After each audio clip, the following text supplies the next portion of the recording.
Hello friends, एक बार फिर आपको बहुत बहुत स्वागत है। महात्मा ज्योतिबा फूले रुहेलखंड यूनिवर्सिटी बरेली और यूनिवर्सिटी से एफिलेटेड कॉलेजेस में पीजी कोर्सेज में जो ऑनलाइन एडमिशन के लिए रजिस्ट्रेशन है वो स्टार्ट हो चुके हैं। और आज की इस वीडियो में मैं आपको लाइव दिखाने वाला हूं कि किस तरह से आप एडमिशन के लिए अपना जो ऑनलाइन रजिस्ट्रेशन है उसे कर सकते हैं। अगर आप भी जानना चाहते हैं तो मेरे साथ वीडियो में अंत तक बने रहेगा। अगर आपने अभी तक चैनल को सब्सक्राइब नहीं किया है तो रुहेलखंड यूनिवर्सिटी से संबंधित पल पल की अपडेट के लिए चैनल को सब्सक्राइब करते हुए बेल आइकन को प्रेस कर लीजिए। सबसे पहले आपको यूनिवर्सिटी के इस ऑफिशियल एडमिशन पोर्टल पर विजिट करना है। इस वेबसाइट की लिंक आपको इस वीडियो के डिस्क्रिप्शन बॉक्स में मिल जाएगी। जैसे आप इस पोर्टल पर आ जाते हैं, यहाँ पर आने के बाद आपको एक ऑप्शन मिलता है न्यू एडमिशन अप्लाई। इस वाले ऑप्शन पर आपको क्लिक करना होता है। जैसे आप इस ऑप्शन पर क्लिक करते हैं आपके सामने ये एडमिशन के लिए जो पूरा फॉर्म है ये ओपन होकर आ जाता है। इसमें सबसे पहले आपको सिलेक्ट एकेडमिक सीजन पर क्लिक करना होता है और यहाँ से आपको 2023-24 इस पर क्लिक कर देना है। उसके बाद इस सिलेक्ट कोर्स में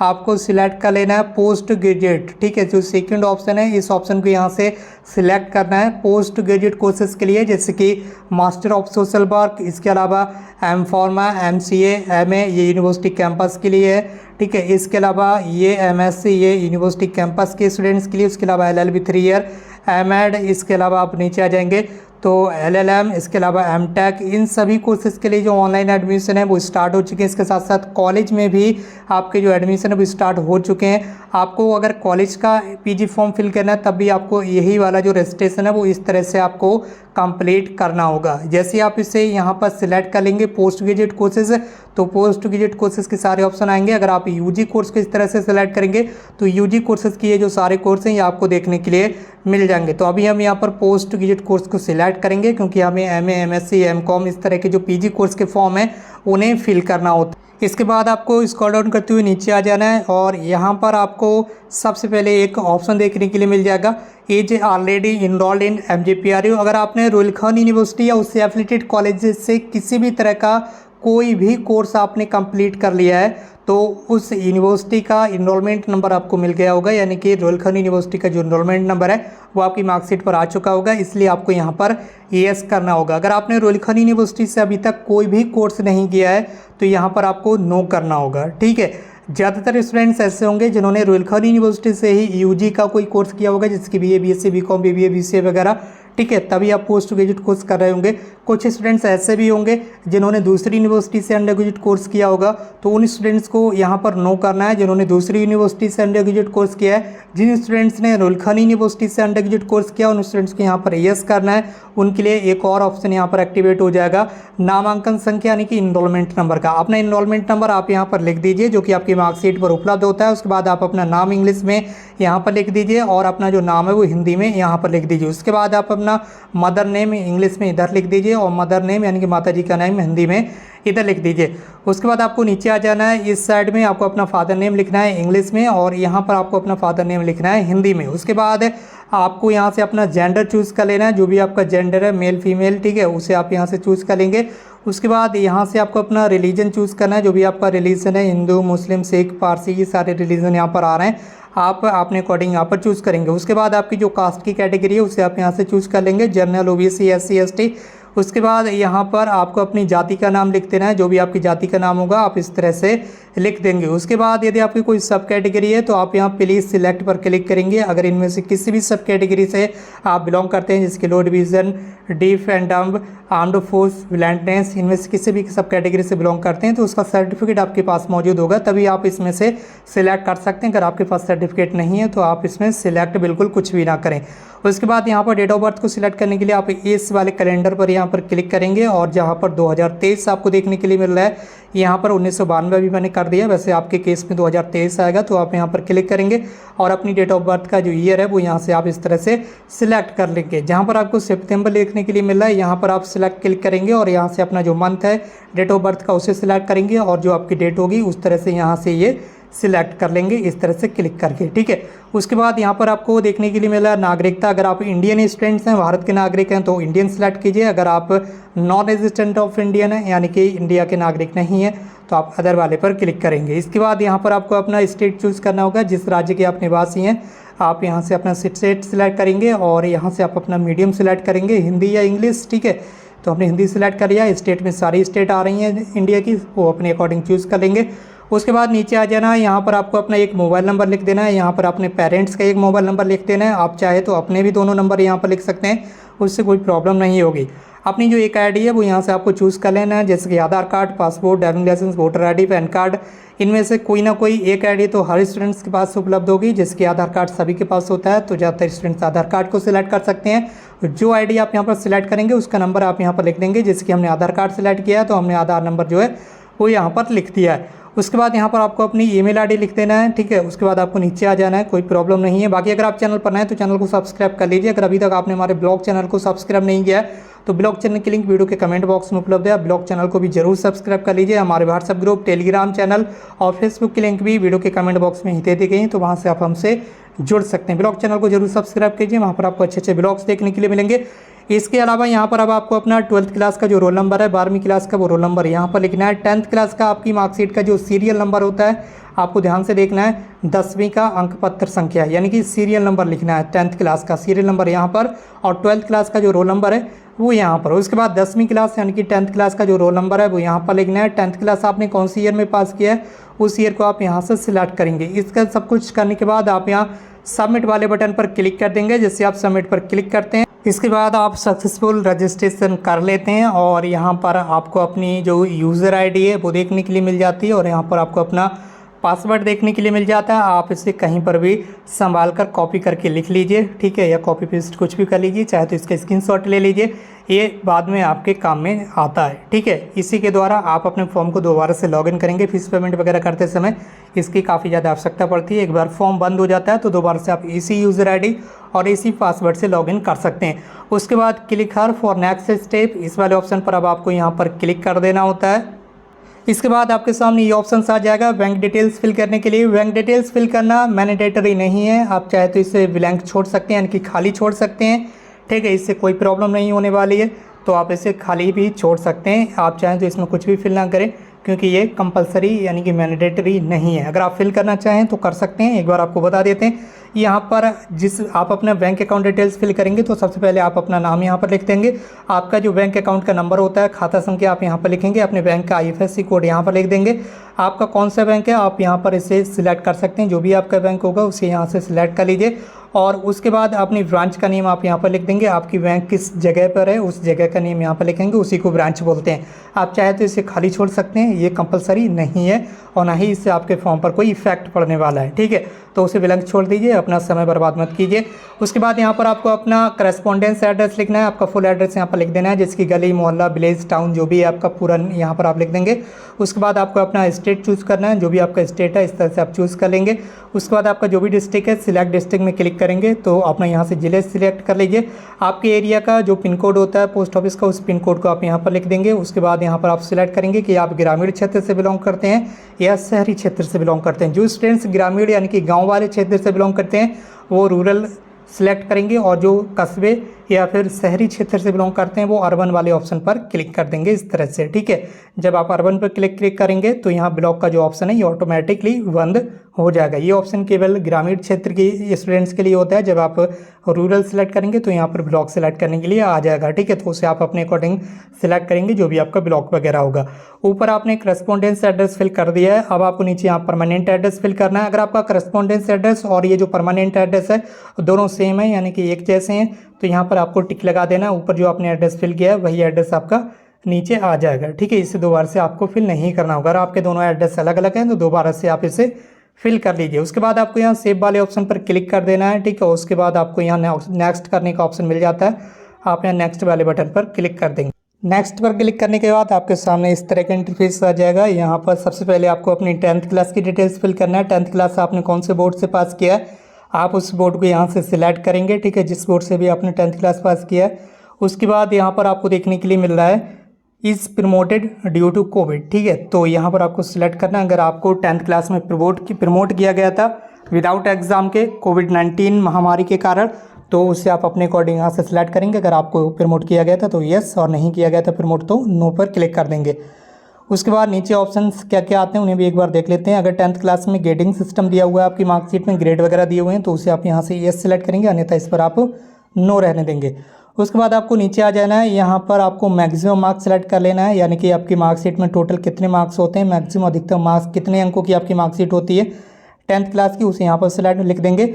और कितने मार्क्स आपको प्राप्त हुए हैं 10th क्लास में, उसे आप इस तरह से लिख देंगे। ठीक है, उसके बाद आपको नीचे आ जाना है, परसेंटेज ऑटोमेटिकली लिखी हुई आ जाएगी। इसके बाद अब आपको 12th क्लास की डिटेल्स फिल करना है, यानी कि इंटरमीडिएट की डिटेल्स फिल करना है। सबसे पहले इंटरमीडिएट की स्ट्रीम जो उसे आप यहाँ से सिलेक्ट करेंगे, जो भी आपकी स्ट्रीम थी उसे यहाँ से सिलेक्ट कर लीजिए अपने अकॉर्डिंग।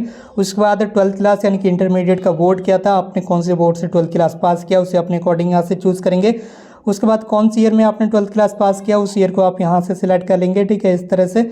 और उसके बाद आपको नीचे आ जाना, अगर आपको 12th क्लास में प्रमोट किया गया था कोविड-19 के कारण तो उसे यस करेंगे, अन्यथा यहाँ पर नो कर देंगे। उसके बाद अगर 12th क्लास यानी कि इंटरमीडिएट की मार्कशीट में ग्रेडिंग सिस्टम था तो ग्रेडिंग के लिए आपको यहाँ पर यस करना होगा, जहाँ पर ग्रेडिंग सिस्टम लिखा हुआ है। ग्रेडिंग सिस्टम नहीं था तो जैसा नो लिखा हुआ है वैसा ही नो रहने दीजिए। उसके बाद 12th क्लास में यहाँ पर मैक्सिमम मार्क्स कितने होते हैं आपकी मार्कशीट में, मार्कशीट जो कितने नंबरों की है उसे आप यहाँ पर मार्क्स को लिख दीजिए, जितने भी मैक्सिमम मार्क्स हैं आपकी मार्कशीट में। और उसके बाद कितने नंबर आपके आए हैं, ठीक है, उसे आप यहाँ पर लिखेंगे। मार्क्स ऑब्टेन में 12th क्लास में आपको कितने मार्क्स प्राप्त हुए हैं उसे आप यहाँ पर इस तरह से लिख देंगे। ठीक है, परसेंटेज अपने आप से आ जाएगी, इसे आपको लिखने की आवश्यकता नहीं पड़ेगी। उसके बाद अब आपको यहाँ पर ग्रेजुएशन की डिटेल्स फिल करना है, क्योंकि आप पोस्ट ग्रेजुएट कोर्स का फॉर्म फिल करना है, तो यहाँ पर अब आपको अंडर ग्रेजुएट कोर्स की डिटेल्स जो है वो फिल करना होगी। ठीक है, तो सबसे पहले यहाँ पर एग्ज़ाम स्ट्रीम में आपको चूज़ कर लेना है एग्ज़ाम स्ट्रीम। देखते हैं इसमें क्या आता है, तो कौन सा कोर्स आपने किया है वो यहाँ पर पूछ रहा है। ठीक है, तो जो भी कोर्स आपने किया होगा उसे आप यहाँ पर सिलेक्ट करेंगे। जैसे कि अगर आप एमए का फॉर्म फिल करना चाहते हैं तो आपने बीए किया होगा, चलिए बीए यहाँ पर सिलेक्ट कर लेते हैं, देखते हैं बीए आता है या नहीं। ये बीए आ चुका है। ठीक है, अगर आपका स्पेशल सब्जेक्ट यहाँ पर आ रहा है जैसे कि बीए संस्कृत से आपने किया तो इस वाले ऑप्शन को सिलेक्ट कर लीजिए। बीए साइकोलॉजी आपके पास सब्जेक्ट था तो वो ऑप्शन सेलेक्ट कर लीजिए। अगर सोशलॉजी ऑप्शन था तो ये सिलेक्ट कर लीजिए। अगर आपके पास बीए फाइनल ईयर में उर्दू था तो आप इन ऑप्शन को भी सिलेक्ट कर ले सकते हैं, बाकी हम केवल बीए को सिलेक्ट करेंगे। उसके बाद उत्तीर्ण वर्ष कौन सी ईयर में आपने फाइनल ईयर पास किया है, बीए का फाइनल ईयर कौन सी ईयर में पास किया है, तो उत्तीर्ण वर्ष में आप उसे सिलेक्ट कर लेंगे। ठीक है, उसके बाद अब यहाँ पर आपको अपनी यूनिवर्सिटी का नाम लिखना है, जिस यूनिवर्सिटी से भी आपने बीए कंप्लीट किया है। जैसे कि रुहेलखंड यूनिवर्सिटी से कंप्लीट किया तो एमजेपीआरयू लिख दीजिए, कोई प्रॉब्लम नहीं होगी। अगर बीए में ग्रेडिंग सिस्टम था तो यहाँ पर आप येस कर देंगे, अन्यथा यहाँ नो करेंगे। ठीक है, सीजीपीए में आपको कुछ भी फिल नहीं करना, अगर आपकी मार्कशीट में सीजीपीए दिया हुआ है तभी आप यहाँ पर फिल करेंगे। अगर आप यहाँ ग्रेडिंग सिस्टम में येस करेंगे तो सीजीपीए भी आपकी मार्कशीट में हो सकता है। ठीक है, और एमयूएफ में आपको नॉट अवेलेबल फिल कर देना। अगर आपकी मार्कशीट या रिजल्ट में एमयूएफ दिया हुआ है तो आप यहाँ पर लिख देंगे। अगर एमयूएफ नहीं दिया हुआ है तो कई सारे स्टूडेंट्स परेशान होते हैं, ये एमयूएफ क्या है, आप इसे यहाँ पर डायरेक्टली नॉट अवेलेबल फिल कर दीजिए। ठीक है, उसके बाद आपको नीचे आ जाना है, ग्रेजुएशन में टोटल मार्क्स कितने होते हैं आपकी मार्कशीट में उसे आप यहाँ पर इस तरह से फिल कर देंगे। ठीक है, जैसे कि जो भी कोर्स आपने कंप्लीट किया है उस कोर्स टोटल जो मार्क्स हैं वो कितने होते हैं उसे आप यहाँ पर इस तरह से फिल करेंगे। ठीक है, और यहाँ पर कुछ प्रॉब्लम्स हो सकती हैं बट कोई बात नहीं, आप आराम से फिल कीजिए। अब ग्रेजुएशन में आपको कितने मार्क्स मिले हैं उसे आप यहाँ पर इस तरह से लिख देंगे। ठीक है, तो अभी यहाँ पर जो मार्क्स हैं वो हम लिख देते हैं, इस तरह से हमने जो मार्क्स हैं वो यहाँ पर लिख दिए हैं। ठीक, तो ये मार्क्स यहाँ पर लिख चुके हैं। उसके बाद यहाँ पर परसेंटेज अपने आप से आ चुकी है और रिजल्ट आपका कैसा है वेटिंग, यानी कि अगर आप फाइनल ईयर में हैं ग्रेजुएशन के तो यहाँ पर आपको येस करना होगा, लेकिन नहीं आपको येस नहीं करना है। ठीक है, क्योंकि अगर आप फाइनल ईयर में होंगे तो फॉर्म फिल मत कीजिए, क्योंकि यहाँ पर जो आपका बीए एमए एमएससी एमकॉम के जो आपके एडमिशन हैं वो मेरिट बेस पर हो रहे हैं। अगर आप ग्रेजुएशन के फाइनल ईयर में हैं तो अभी आप फॉर्म फिल मत कीजिए, आपका फॉर्म भी फिल नहीं हो पाएगा। ठीक है, ये चीज़ आपको ध्यान रखना है। केवल इंट्रेंस एग्जाम देने वाले स्टूडेंट्स अपीयरिंग में फॉर्म फिल कर सकते हैं। एलएलबी, एलएलएम और एमएड, इन 3 कोर्स में अगर आपको एडमिशन लेना है तो उनका एंट्रेंस एग्जाम होगा, उसके लिए आप अपीयरिंग में फॉर्म फिल कर सकते हैं, उससे कोई प्रॉब्लम नहीं होगी। लेकिन इसके अलावा जितने भी कोर्स हैं उनमें मेरिट बेस पर एडमिशन हो रहा है पीजी कोर्स में, तो आप उसके लिए जब तक एडमिशन के लिए अप्लाई ना कीजिए जब तक आपका ग्रेजुएशन फाइनल ईयर का रिजल्ट ना आ जाए। ठीक है, क्योंकि मेरिट बनेगी तो ग्रेजुएशन के जो अंक हैं वो उसमें जुड़ेंगे और ग्रेजुएशन के अंक आपके पास होंगे नहीं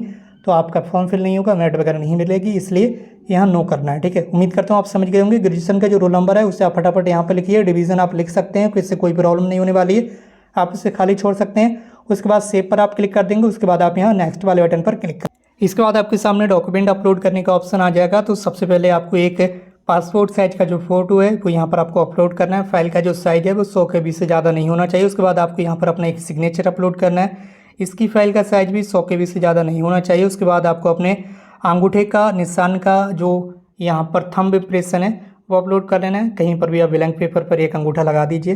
ठीक है, उसे स्कैन करके फ़ोटो खींचकर आप उसे अपलोड कर दीजिए। किसी भी अंगूठे का चल जाएगा, यहाँ पर ये नहीं लिखा हुआ है कि कौन सा अंगूठा होना चाहिए, कोई भी अंगूठे का निशान अपलोड कर सकते हैं, यहाँ पर हिंदी में लिखा हुआ है। ठीक है, ये तीनों चीज़ें आप अपलोड कीजिए। उसके बाद सेव वाले बटन पर क्लिक कीजिए और उसके बाद ये नेक्स्ट का ऑप्शन है, आप इस वाले बटन पर क्लिक कर देंगे।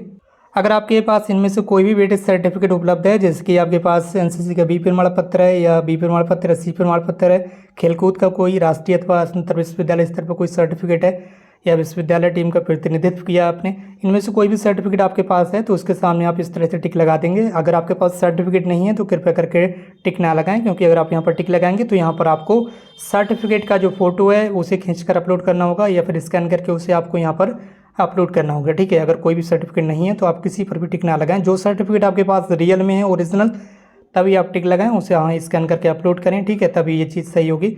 उसके बाद आप यहाँ सेव पर इस तरह से क्लिक करेंगे तो देखते हैं ये रिकॉर्ड अपडेटेड सक्सेसफुली, आप इसे ओके कर देंगे। ओके करने के बाद आपको यहाँ भी नेक्स्ट पर क्लिक कर देना है इस तरह से। आगे देखते हैं क्या आता है। तो सबसे पहले अब आपको यहाँ पर अपना कोर्स सिलेक्ट करना है, आप कौन से कोर्स में एडमिशन लेना चाहते हैं। जिस कोर्स में एडमिशन लेना चाहते हैं उसे आप यहाँ से सिलेक्ट करेंगे। तो चलिए देख लेते हैं यहाँ पर कौन कौन से कोर्सेज आ रहे हैं। अभी आप देख सकते होंगे LLB का ऑप्शन आ चुका है, LLB का तो कई दिनों से ऑप्शन था। MA कैंपस का ऑप्शन आ चुका है, यूनिवर्सिटी कैंपस का रजिस्ट्रेशन अभी स्टार्ट हो चुका है। MCA का ऑप्शन आ चुका है, मास्टर इन सोशल वर्क का ऑप्शन आ चुका है। लेकिन जो कॉलेज वाला MA है आपका, MA MSc MCOM वगैरह, उसका ऑप्शन अभी शो नहीं हो रहा है। कोई बात नहीं, कल तक स्टार्ट हो जाएगा। आप फॉर्म फिल करके चेक कीजिए। अगर यहाँ पर अभी ऑप्शन नहीं आ रहा है तो अभी आप यहाँ पर फॉर्म को छोड़ दीजिएगा बीच में। अभी आज से ही स्टार्ट हुआ, आज 18 जुलाई, आज से ही फॉर्म फिल होना स्टार्ट हुए, तो अभी यहाँ पर थोड़ी प्रॉब्लम हो सकती है। और आप 1-2 दिन तक फीस भी पेमेंट ना कीजिए, फीस पेमेंट में भी शुरू में प्रॉब्लम्स आती हैं, तो इन चीज़ों का आपको ध्यान रखना। अभी कैंपस का ऑप्शन आ चुका है। अगर आपको यूनिवर्सिटी में डायरेक्ट एडमिशन लेना है, डायरेक्ट यूनिवर्सिटी के अंदर, तो यूनिवर्सिटी का ऑप्शन आ चुका है MA का। ठीक है, कॉलेज वाला अभी यहाँ पर ऑप्शन नहीं है, तो कोई प्रॉब्लम नहीं है, हम इसी को यहाँ पर चेक करके आपको दिखा देते हैं। ठीक है, तो हमने कैंपस का ऑप्शन चूज़ कर लिया है। बाकी अभी यहाँ पर सब्जेक्ट आ चुका है, आप कौन से सब्जेक्ट से भैया करना चाहते हैं MA, तो हम यहाँ पर हिंदी को ही सिलेक्ट कर लेते हैं। ठीक है, आप भी इसी तरह से सिलेक्ट करेंगे जब कॉलेज का ऑप्शन आ जाएगा। ठीक है, अभी देख लीजिए कॉलेज का ऑप्शन नहीं आ रहा है, जिस वजह से केवल यूनिवर्सिटी का ही नाम यहाँ पर डायरेक्टली आ रहा है। जब कॉलेज का ऑप्शन ऊपर आएगा तो यहाँ पर सभी कॉलेज के नेम लिखे हुए आएंगे, उनमें से आपको प्रीफरेंस देना है। आप ज़्यादा से ज़्यादा 10 कॉलेज को चुन सकते हैं और उनमें से किसी भी एक कॉलेज में आपको एडमिशन लेना ही होगा। अभी यूनिवर्सिटी का रजिस्ट्रेशन स्टार्ट हुआ, आज से ही रजिस्ट्रेशन स्टार्ट हो चुके हैं वैसे तो, हो सकता है शाम तक ये प्रॉब्लम सॉल्व हो जाए। ठीक है, और 1-2 दिन में ये प्रॉब्लम हट जाएगी, यानी कि कॉलेज का जो ऑप्शन है वो आने लगेगा। ये जो है रजिस्ट्रेशन ही कॉलेज के लिए ही हो रहा है। ठीक है, तो कोई प्रॉब्लम नहीं। अभी यहाँ सेव पर क्लिक कर देते हैं। आपको सेम टू सेम इसी तरह से करना है। ऊपर कॉलेज का ऑप्शन आ जाएगा, आप कॉलेज वाले को सिलेक्ट कीजिए अगर आपको कॉलेज में एडमिशन लेना है। उसके बाद यहाँ पर आपको 150 रुपये की फ़ीस दिखाएगा, आप इसे नेक्स्ट करेंगे, फीस पेमेंट करेंगे। इस तरह से फीस पेमेंट करने के बाद आप अपने फॉर्म को दोबारा से लॉगिन करेंगे। अभी देख लीजिए पूरा प्रीव्यू करने के लिए आ चुका है। अब यहाँ पर फोटो वगैरह इसलिए नहीं आ रहा क्योंकि हमने अपलोड ही नहीं किया है। ठीक है, हम डायरेक्टली ऐसे ही फॉर्म फिल करके आपको दिखा रहे हैं। तो अभी ये सारी चीज़ें आ चुकी हैं, ग्रेजुएशन की डिटेल्स वगैरह आ चुकी है। और उसके बाद अब आपको यहाँ पर टिक लगाना है इस वाले बॉक्स में। ठीक है, ये सारी टर्म्स एंड कंडीशन को एक्सेप्ट करना है और सबमिट एंड मेक पेमेंट पर क्लिक करना है। जैसे आप यहाँ पर क्लिक करेंगे तो ये पेमेंट वाले पेज पर पहुँच जाएगा और वहाँ पर आपको 150 रुपये की जो फीस है वो यहाँ पर पे करना होगी। ये बता रहा है please upload your photo signature, क्योंकि हमने फोटो सिग्नेचर अपलोड नहीं किया इसलिए फीस पेमेंट का ऑप्शन नहीं आ रहा है। आप फोटो सिग्नेचर अपलोड करेंगे तो फीस पेमेंट करेगी। 150 रुपये की फीस यहाँ पर पेमेंट करेंगे आप जिस भी माध्यम से करना चाहते हैं। उसके बाद दोबारा से फॉर्म को आप लॉगिन कीजिए, वहाँ पर आपको वो जो आपका फॉर्म है उसकी PDF फाइल डाउनलोड करने के लिए मिल जाएगी। आप उसका प्रिंट वगैरह निकालिए और उस कॉलेज में ले जाकर आप सबमिट करेंगे जिस कॉलेज में आपको एडमिशन लेना है। ठीक है, उस कॉलेज को आप यहाँ पर सिलेक्ट भी करेंगे। अभी जहाँ पर मैंने बताया था यूनिवर्सिटी का ऑप्शन आ रहा है, वहाँ पर कॉलेज के ऑप्शन आएंगे, तो आप वहाँ पर कॉलेज को चूज़ कीजिए जिस कॉलेज को भी आपको एडमिशन लेना है, जिस कॉलेज में। ठीक है, उसके बाद प्रिंट वगैरह निकाल कर उस कॉलेज में आप जमा कीजिए। बाकी वहीं से आपका जो एडमिशन वगैरह है वो हो जाएगा। इसके बाद यूनिवर्सिटी का कोई काम नहीं बचा। यूनिवर्सिटी का बस आपको केवल रजिस्ट्रेशन करना है। रजिस्ट्रेशन करने के बाद केवल बस आपको कॉलेज में जाना है, वहीं से आपका जो एडमिशन प्रोसेस है वो आगे कंप्लीट होगी। बाकी दोस्तों आज की इस वीडियो में बस इतना ही। इस वीडियो को अपने अदर फ्रेंड्स के साथ जरूर शेयर कर दीजिए। अगर आप चैनल पर नए हैं तो चैनल को सब्सक्राइब कर लीजिए। मिलते हैं एक नई वीडियो में एक नई इन्फॉर्मेशन के साथ। Thank you so much for watching this video.